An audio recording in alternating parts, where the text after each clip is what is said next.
Welcome to मैकजोना। इस video में हम स्टेट पास्टुलेट को डिस्कस करेंगे। लास्ट वीडियो में हमने स्टेट एंड इक्विलिब्रियम को डिटेल से देखा था। अगर आपने वो वीडियो नहीं देखी तो काइंडली पहले वो वीडियो देख लें ताकि आपको ये प्रॉब्लम आसानी से समझ आ सके। दोस्तों, यहाँ पे स्टेट से मुराद हमारा इक्विलिब्रियम स्टेट है।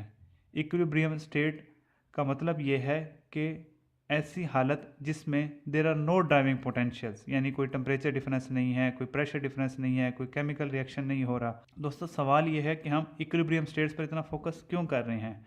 तो इसकी वजह यह है कि thermodynamics deals with equilibrium states, क्योंकि इन इक्विलिब्रियम स्टेट्स पर ही हम प्रेशर, टेम्परेचर, डेंसिटी वगैरह की वैल्यूज़ निकाल सकते हैं। अगर वह ये वैल्यूज़ निकालना हमारे लिए बहुत मुश्किल है। तो दोस्तों, स्टेट पास्टुलेट क्या है?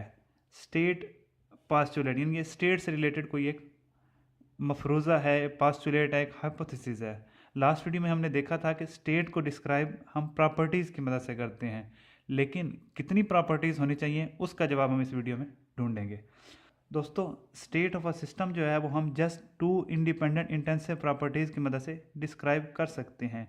लेकिन उस सिस्टम में, मिसाल के तौर पर यहाँ पे हमारा सिस्टम जो है वो पाइप फ्लो है, तो उस सिस्टम में कोई इलेक्ट्रिकल, कोई मैग्नेटिक कॉइल, कोई ग्रेविटेशनल, कोई कैनेटिक या कोई सरफेस टेंशन इफेक्ट नहीं होना चाहिए।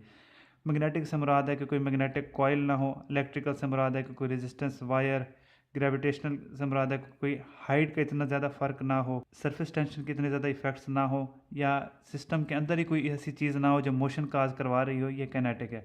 अगर इनमें से कोई भी इफेक्ट होगा तो हमें इसके लिए एक अलग प्रॉपर्टी इंट्रोड्यूस करवानी पड़ेगी जो इन दो के अलावा होगी। मिसाल के तौर पर अगर ग्रेविटेशनल का इफेक्ट है या हाइट काफ़ी ज़्यादा है, मिसाल के जिस तरह ये सिस्टम है हमारे लिए, तो यहाँ पे हमें एक हाइट का यानी एलिवेशन का जो है वो एक फैक्टर डालना पड़ेगा, एलिवेशन z का।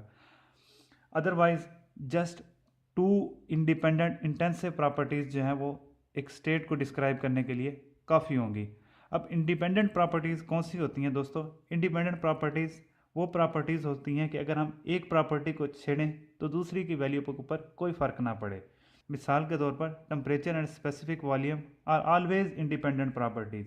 यहाँ पे मैंने टेम्परेचर और स्पेसिफिक वॉल्यूम का ग्राफ शो कर दिया है कि यहाँ पर स्पेसिफिक वॉल्यूम की हर वैल्यू के अगेंस्ट टेम्परेचर की मल्टीपल वैल्यूज़ हैं। इन तीनों आप रेड लाइंस की मदद से देख सकते हैं, यानी टेम्परेचर की वैल्यूज़ चेंज होने से स्पेसिफिक वॉल्यूम के ऊपर कोई फ़र्क नहीं पड़ रहा। तो टेम्परेचर और specific volume are always independent. ये सिंगल फेज़ रीजन है, यहाँ पे वो फेज़ चेंज हो रही है, ये दोबारा सिंगल फेज़ है। इसी तरह प्रेशर और टेम्परेचर भी सिंगल फेज़ के लिए, मिसाल के तौर पर अगर लिक्विड है या वेपर है तो उस दौरान तो ये इंडिपेंडेंट होते हैं, यानी ये वाला रीजन जो है और ये वाला। लेकिन जहाँ पे फेज़ चेंज होता है या 2 फेजेस होती हैं, वहाँ पे प्रेशर और टेम्परेचर डिपेंडेंट हो जाते हैं। यानी मिसाल के तौर पर इस ये वाली ये कांस्टेंट प्रेशर लाइंस हैं, लेकिन जो ही आप ऊपर मूव करते हैं दूसरी किसी और प्रेशर की लाइन के ऊपर, तो टेम्परेचर लाजमी चेंज होता है। यानी फेज चेंज के दौरान ये प्रॉपर्टीज़ जो है वो डिपेंडेंट हो जाती हैं। इसी तरह दोस्तों, एक और है कि इंटेंसिव प्रॉपर्टीज़। हमने कहा कि स्टेट जो है वो हम डिस्क्राइब कर सकते हैं सिर्फ 2 इंडिपेंडेंट और इंटेंसिव प्रॉपर्टीज़ की मदद से। अब इंडिपेंडेंट भी हमने डिस्कस कर लिया। अब इंटेंसिव प्रॉपर्टीज़ वो प्रॉपर्टीज़ होती हैं जो मैस के ऊपर डिपेंड नहीं करती। मिसाल के तौर पर टेम्परेचर है, प्रेशर है, डेंसिटी है।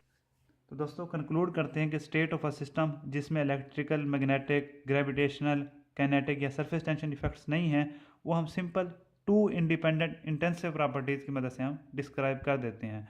तो दोस्तों, मैंने पूरी कोशिश की कि ये कंसेप्ट आपको समझा सकूं। अगर किसी किस्म का कोई क्वेश्चन है तो kindly comment, I will answer. Thank you, good bye. Video को लाइक, शेयर और सब्सक्राइब ज़रूर करें।